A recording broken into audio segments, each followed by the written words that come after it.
हाँ जी, तो इसी ट्रांजिशन फेज के बारे में मैं आपसे इतने टाइम से बात करते हुए आ रहा हूँ। फ्यूचर रेडी इंजन्स, तो हम लोग बिल्कुल ही टचिंग डिस्टेंस के अंदर है इन फ्यूचर रेडी इंजन्स के। आपने 1.5 लीटर स्ट्रॉन्ग हाइब्रिड कार्स को देख लिया है, ईवी कार्स को देख लिया है, जो भी फ्यूचर रेडी पावर ट्रेन्स है।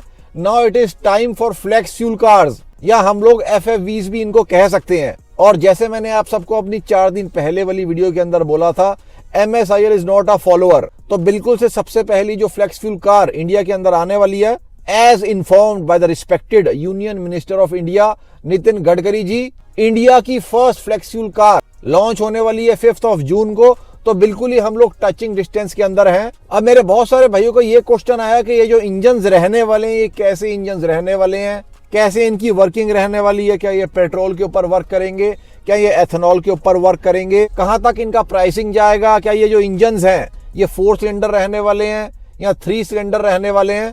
और टाटा के एंड से और मारुति के एंड से ही FFV कार्स इंडिया के अंदर सबसे पहले आएंगी। तो सारी चीजों के बारे में इस वीडियो के अंदर बात करी जाएगी, और किस टाइप के ये इंजन्स रहने वाले हैं बिल्कुल से इसके बारे में भी बात करी जाएगी। चैनल के ऊपर अगर आप फर्स्ट टाइम है तो चैनल को सब्सक्राइब जरूर कर लिया जाए, लाइक बटन हाई बटन को भी दबा दिया जाए। और सारी चीजों को अगर आप अच्छे से जानना चाहते हो इस फ्यूचर रेडी पावर ट्रेन के बारे में, तो वीडियो के अंदर एंड तक जरूर से बने रहे। और फ्यूचर रेडी पावर ट्रेन वो वाले इंजन हैं जो कल को जो भी पॉलिसीज आ जाए, जितनी भी एथेनॉल के अंदर ब्लेंडिंग हो जाए, ये सारी जो गाड़ियां रहने वाली हैं, इन सारी चीजों से वो गाड़ियां प्रोटेक्टेड रहने वाली हैं। मतलब किसी टाइप का बैन, किसी भी टाइप की रिस्ट्रिक्शन इन गाड़ियों के ऊपर लगने नहीं वाली है। अराउंड 6 से 7 दिन पहले मैंने टाटा के रोड मैप के बारे में भी डिस्कस किया था अपनी एक वीडियो के अंदर, जिसके अंदर मेंशन किया था कि 6 to 9 मंथ्स के अंदर अंदर उनकी first flex fuel vehicle India के अंदर लॉन्च कर दी जाएगी, जो टाटा पंच FFV रहने वाली है।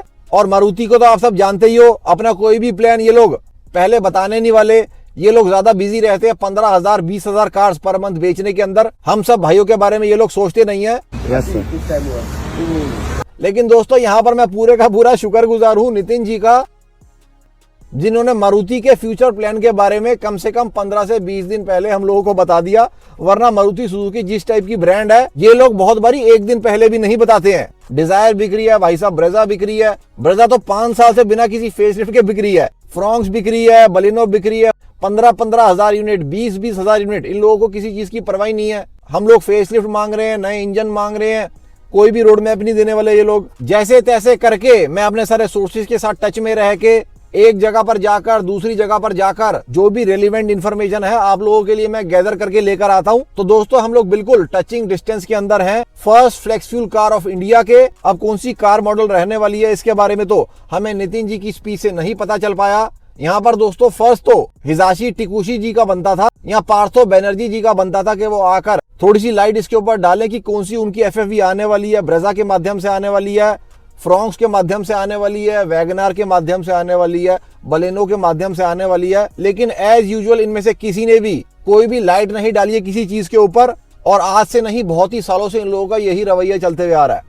तो जो इतनी सारी गाड़ियों की रोड टेस्टिंग हो रही है फुल कैमोफ्लेज के साथ, बिल्कुल से दोस्तों ये वाली पॉसिबिलिटी भी है कि उनमें से कोई ना कोई गाड़ी FFV भी हो सकती है। और बिल्कुल से आप इन कार्स को नेक्स्ट जनरेशन कार्स कह सकते हैं, क्योंकि इन कार्स के पावर ट्रेन के अंदर मेजर चेंज होने वाला है। तो ज्यादा एप्रोप्रिएट वर्ड यहाँ पर जो रहने वाला है, जो फ्लेक्सिबल कार्स आने वाली है, उनको आप next generation Maruti Suzuki Fronx, next generation Maruti Suzuki wagon R या next generation Maruti Suzuki Brezza, because this is much bigger than a facelift. तो यहाँ पर जो ज्यादा एप्रोप्रिएट वर्ड है वो next generation Maruti Suzuki Fronx, next generation Maruti Suzuki Brezza, next generation Maruti Suzuki wagon R है। अब ये जो FFV कार्स आने वाली हैं, जो मारुति के एंड से भी आने वाली हैं, जो भी FFV कार्स आएंगी 5 जून को, टाटा पंच भी आएगी FFV के साथ। ये दोस्तों गैसोलीन कार्स ही रहने वाली है, मतलब ये भी आइस कार्स ही हैं। जो अभी पेट्रोल कार्स आ रही हैं बिल्कुल उन्हीं के जैसी ये भी गाड़ियां रहने वाली हैं, लेकिन इनके जो कंपोनेंट्स रहने वाले हैं, मतलब अगर मैं एग्जॉस्ट की बात कर लेता हूँ, इंजेक्टर्स की बात कर लेता हूँ, इनके एग्जॉस्ट सिस्टम की बात कर लेता हूँ, ECU की बात कर लेता हूँ, इनके जो ये सारे कंपोनेंट्स रहने वाले हैं उनके अंदर चेंजेस किए जाते हैं, सो दैट ये सारे जो इंजन्स हैं ये हायर ब्लेंडिंग ऑफ एथेनॉल के साथ कंपैटिबल रह पाए, कोई क्रोजन जैसी चीजें इन सारे इंजन्स के साथ ना आए। क्योंकि अभी जो हमारे पेट्रोल इंजन्स आ रहे हैं उनके अंदर आप लोगों ने सुना होगा, मैं काफी टाइम से बात करते हुए आ रहा हूं कि माइलेज ड्रॉप के इश्यूज आ रहे हैं, कोरोजन के भी इश्यूज आ रहे हैं।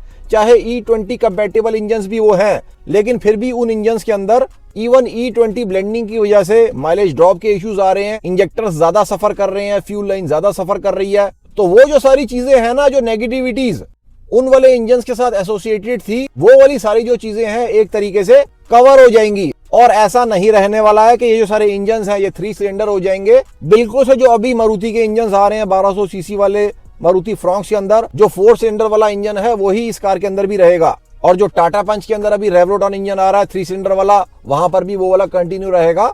तो जो इंजन मैन्युफैक्चरर्स अभी दे रहे हैं वो वाले इंजन कंटिन्यू रहेंगे, सिलेंडर की कोई भी कटौती नहीं करी जाएगी। और इन इंजन के अंदर आप लोग प्योर पेट्रोल को भी डाल सकते हो, E20 पेट्रोल को भी डाल सकते हो, उससे हायर लेवल का जो एथेनॉल ब्लेंडिंग रहने वाली है वो भी आप डाल सकते हो, अप टू 80, 85। बाकी हमें ये पता चलेगा कि कितना रेजिस्टेंस है, वो तो लॉन्च के ऊपर ही हमें पता चल पाएगा। लेकिन जहां तक दिखाई दे रहा है 100% एथेनॉल वाला इंजन ही ये रहने वाला है। तो उस इंजन के अंदर आप लोग पेट्रोल भी डाल सकते हो, आप E20 भी डाल सकते हो, आप E30 भी डाल सकते हो, E85, E80 भी डाल सकते हो, विदाउट एनी टेंशन कि आपके जो कार के मेजर पार्ट्स हैं जैसे इंजेक्टर हो गए, वो सारे जो पार्ट्स हैं वो सफर नहीं करेंगे। इवन फ्यूल लाइन के ऊपर भी कोई नेगेटिव इंपैक्ट नहीं पड़ेगा। और जैसे मैंने प्रीवियस वाले अपलोड के अंदर ये चीज भी आप लोगों को मार्क करके दिखाई थी, जो गडकरी साहब ने बोली थी कि एथेनॉल ब्लेंडेड पेट्रोल का जो रेट है वो 65 रुपए का है। और अगर आपको याद होगा, मैंने प्रीवियस एक वीडियो के अंदर ये वाली चीज भी बोली थी कि जो नॉर्मल पेट्रोल हैं उनके रेट रेगुलरली ऊपर जाते जा रहे हैं, क्या फ्लेक्स फ्यूल पेट्रोल का रेट बहुत ही कम होगा, सो दैट हम लोग सारे अपने आप ही मोटिवेट होकर फ्लेक्स फ्यूल कार्स की तरफ मूव करें।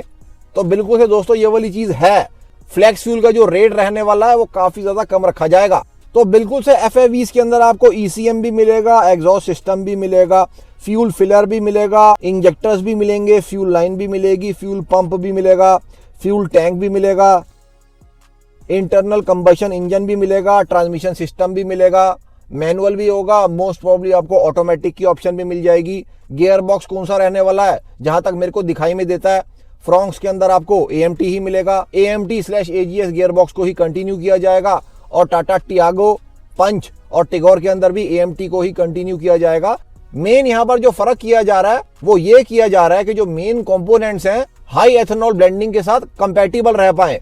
ऑब्वियसली उनका रेट थोड़ा सा ज्यादा होगा, थोड़े से कॉस्टली कंपोनेंट्स वो होंगे, लेकिन उतने ज्यादा भी कॉस्टली नहीं होंगे कि कार का रेट बहुत ज्यादा बढ़ जाए। जहां तक दोस्तों मैं एक्सपेक्ट कर रहा हूं, अभी जो नेचुरली एस्पिरेटेड इंजन वाली गाड़ियां हैं उनसे अराउंड 50 से 80,000 रुपीज का हाइक आप एक्सपेक्ट कर सकते हो। लेकिन वो तो बहुत ही जल्दी कवर हो जाएगा, क्योंकि एथेनॉल ब्लेंडेड पेट्रोल का तो रेट ही बहुत ही कम रहने वाला है, ऑलमोस्ट हाफ रहेगा E20 पेट्रोल से। और बिल्कुल से इन सारी गाड़ियों को आप लोगों के लिए मैं प्रॉपरली ड्राइव करके भी दिखाऊंगा। इनका प्रॉपर ड्राइव रिव्यू बहुत ही ईमानदारी से एज यूजुअल और बिल्कुल सच्चाई के साथ आप लोगों के आगे मैं प्रस्तुत करूंगा।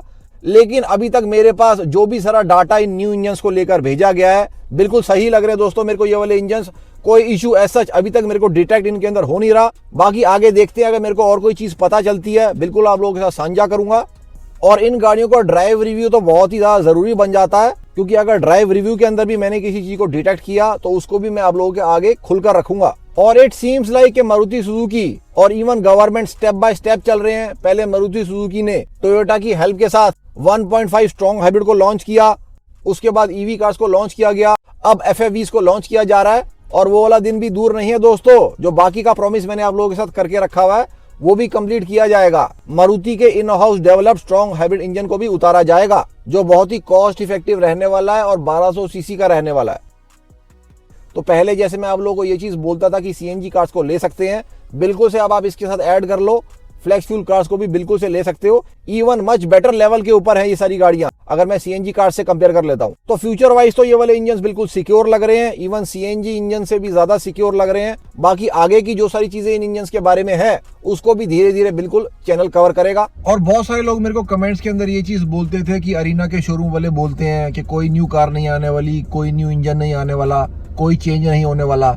तो अब बताइए दोस्तों ये सारी चीजें क्या हैं। और चाहे आप कहीं की भी बात कर लो, किसी भी वेबसाइट की बात कर लो, मारुति अपकमिंग कार्स को लेकर आपको कहीं पर भी कोई रिलायबल डाटा नहीं मिलता है। ये जो सारा डाटा मैंने आपको अभी तक दिया है, सारा अपनी मेहनत से, अपने सोर्सेज के एंड से दिया है। चैनल के ऊपर और भी बहुत सारा कंटेंट आप लोगों को मिल जाएगा। मारुति, टाटा, हुंडई, महिंद्रा कार्स को लेकर सारा ही जेन्युइन और ऑथेंटिक कंटेंट रहता है। अभी तक चैनल को सब्सक्राइब नहीं किया, please consider subscribing the channel. Like button, high button को भी जरूर से दबा देना। कल फिर से मिलते हैं वीरो। जय हिंद, जय Bharat and full support to the Indian armed forces.